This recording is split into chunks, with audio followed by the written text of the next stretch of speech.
ataque para o São Paulo diminuir. Matheus Getúlio, Raul na sobra, Serginho no poste. Raul no centro do gol. Mendonça colocando, Raul tirando.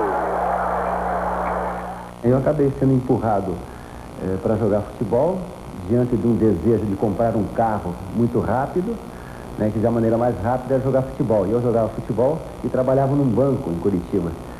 E o salário do banco não era tão bom. E no futebol existia um negócio, existe um negócio chamado luvas, né, que você pega uma grana adiantada e você acaba... eu poderia com isso comprar um carro. Então, investi na carreira de futebol, pensei, jogo um ano, compro o meu carro e adeus, volto para Curitiba, volto para o meu banco e fico na minha vida tranquila, né? Quando eu consegui o carro, já estavam 5 anos no futebol e não dava para voltar mais. Cobrança de Batista, tentando jogada ensagada para Hugo de Leon, sobra de Renato, bateu, Raul!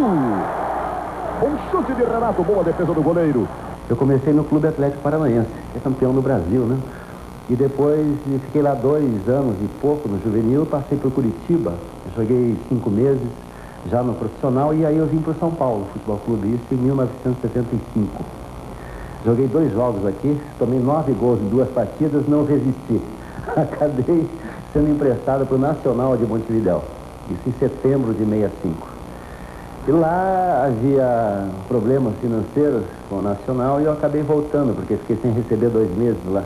E acabei voltando para o São Paulo. No dia que eu me apresentei aqui, o São Paulo também apresentava o Aimoré Moreira, que era o técnico do time.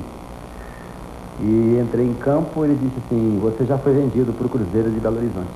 E eu vinha saindo do estádio do São Paulo, e na porta onde eu ia pegar a Kombi que me levaria à concentração, estava o Pagão, que foi companheiro do Pelé há muitos anos no Santos. E aí ele disse, escuta, você sabe quem fui eu, né?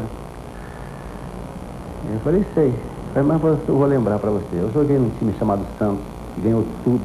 Joguei ao lado de um moço chamado Pelé. Aliás, eu dei muitos passes, construí muitas jogadas para que ele fizesse. Eu dei uma contribuição enorme para que ele fosse o que ele é hoje. Então eu não sou nenhum bobo. E o que eu vou te dizer é uma coisa que você tem que escutar. Você joga bem, você é um bom goleiro. A carreira de jogador de futebol é uma carreira excepcional. Ela é muito boa, você cuida do seu físico, conhece o mundo inteiro, não há escola melhor, não há faculdade melhor do que essa vida que nós levamos. Vá para Minas, construir um estádio magnífico lá, tem 2 clubes que vão despontar no cenário brasileiro, ou você prefere ficar 30 anos atrás de um balcão, num banco, carimbando papéis? Aí eu embarquei nessa e fui até 1983, dia 20 de dezembro, quando eu parei de jogar futebol.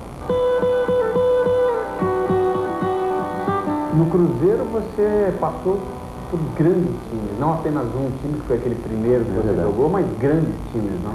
É verdade, é uma pergunta interessante, uma colocação interessante pelo seguinte, exatamente foi uma fase de 13 anos em que eu peguei várias equipes, né, vários times, quer dizer, em 66, era eu, Pedro Paulo, William, Procópio e Neco, Piazza e Disseu Lopes, Natal, Evaldo, Tostão e Hilton Oliveira.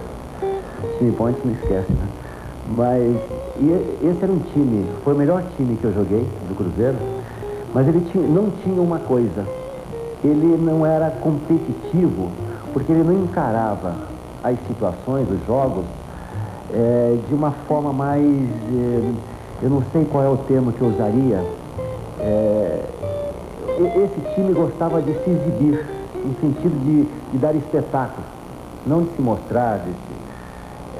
Então, muitas vezes nós perdemos jogos importantíssimos por ter esse temperamento, embora esse time tenha ganho a Taça Brasil de 66 contra o Santos Futebol Clube de Pelé, em 2 jogos. O primeiro foi 6-2 no Mineirão, e o outro foi 3-2 em São Paulo, aqui em São Paulo, no Pacaembu. Talvez esse tenha sido, talvez não, com certeza esse foi o jogo mais importante da vida do clube. Esse jogo, essa decisão de 66, né, no Mineirão, o jogo 6-2, aliás, esse jogo estava 5-0 no primeiro tempo, eu não acreditava, contra o time de Pelé, né. E eu passei 10 minutos nesse jogo olhando os meus ídolos. Até que o zagueiro, que era o William, ele percebeu isso, porque o cara, não sei se foi o Dorval que chutou uma bola, e eu não estava olhando. Eu estava olhando o Pelé, que estava aqui do meu lado direito, e o Dorval era a ponta direita, eu estou por aqui, deu um chute, ela passou, não raspando, ela passou um pouco mais alta, e o meu zagueiro falou, o que esse cara está fazendo? Aí ele sentiu que eu estava olhando os caras, então aí me xingou, disse palavrões que eu não posso repetir aqui, para que eu prestasse atenção no jogo. Aí eu acordei, e aí eu comecei a jogar esse jogo 10 minutos depois que ele começou. Na verdade, aí eu comecei a me concentrar, porque por mim eu não importava. Eu até diria a você, quer dizer, deve ser um exagero, porque eu não posso estar falando a verdade aqui em relação a isso. Eu cheguei até dentro desses 10 primeiros minutos, torcer para tomar um gol do Pelé. É uma coisa incrível. Você observa aí no livro que o Pelé era também um jogador violento. Você, talvez com a visão de goleiro, você observava coisas que o torcedor ou a TV não mostrava, né? É verdade. O Pelé, então, ele tem um histórico. Se a gente for buscar todos os acontecimentos, né, passados, ele tem um histórico de violência impressionante. Talvez do tamanho da capacidade dele de jogar futebol. O Pelé passou anos sendo caçado e ouvindo frases como pega o negão, dá porrada no crioulo, deixa, e fora os palavrões que diziam, e ele escutando. Então ele devia pensar, antes que me deem eu vou dar. Então quando chegava a marcação, ele já chegava dando nos caras. E ele foi tão genial que ninguém nunca pegou ele sério para tirar ele de uma partida. Quer dizer, muita gente pode dizer, mas aquela seleção brasileira na Copa do Mundo de 66 contra Portugal, ele foi caçado demais. Ele foi caçado, mas ninguém pegou ele. Ele saltava antes, então o filme mostra, porque não havia, se não me engano, o videotape ainda, o filme mostra ele saltando antes da chegada do camarada. Então ele encenava muito bem, acabou saindo do jogo. O campo estava muito pesado, então para evitar uma coisa pior, porque ele estava sendo caçado literalmente. Ele acabou saindo depois de 3, 4 tentativas de tirá-lo de campo, ele saiu por espontânea vontade, e muita gente pensa que ele saiu machucado, mas na verdade ele não saiu machucado naquele jogo. Mas ele tem uma história, ele pegou Matossas na Copa de 70, deu uma cotovelada no canto do campo, ele quebrou 2 ou 3 pernas, ele quebrou a cabeça do alemão, ele quebrou o joelho do Procópio, o Procópio ficou 3, 4 anos parado de jogar futebol. Quer dizer, é um histórico impressionante, mas ele foi um produto do meio.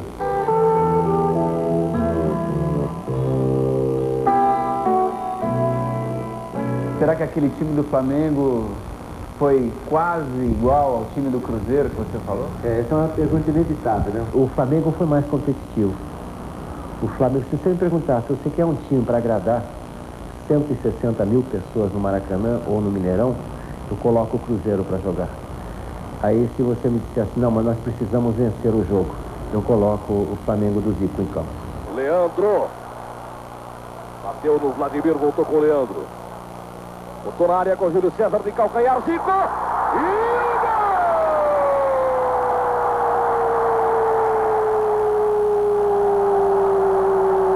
Zico! Eu nunca fiquei decepcionado de não ter jogado uma Copa do Mundo. O que me causou uma confusão na cabeça, a princípio, foi não ter sido nem o terceiro goleiro numa Copa do Mundo. Numa das convocações que eu poderia ter ido, né, na Copa do Mundo, eu nem me lembro mais que Copa, não, de 82, quando o Tele Santana era o técnico, que nós fizemos uma decisão, Flamengo e Grêmio em Porto Alegre, nós vencemos o Campeonato Brasileiro, no domingo ou numa quinta-feira, se não me engano, era um feriado, e à noite saía a convocação da seleção brasileira que iria à Copa do Mundo de 82. E eu não estava mais uma vez. Tinha acabado de ser campeão do Brasil mais uma vez, né? E não fui para aquela Copa do Mundo. E aí eu fiquei profundamente chateado e a imprensa veio em cima de mim. E Raul, como é que fica? Aí tá chateado, mais uma vez, foi esquecido. E aí me veio, quer dizer, sem eu programar, veio uma frase. Eu disse assim, quem joga, eu não estou chateado não. Quem joga no Flamengo não sente falta de seleção brasileira. E aquilo repercutiu muito bem. Eu recebi uma carta do Flamengo dizendo o seguinte, obrigado, Raul, Ninguém nunca, e olha que nós temos aqui grandes jogadores, mas ninguém nunca se manifestou dessa forma em relação ao Flamengo, como você o fez. Quer dizer, essa foi a maior demonstração de carinho de um jogador do Flamengo para o Flamengo que nós temos conhecimento.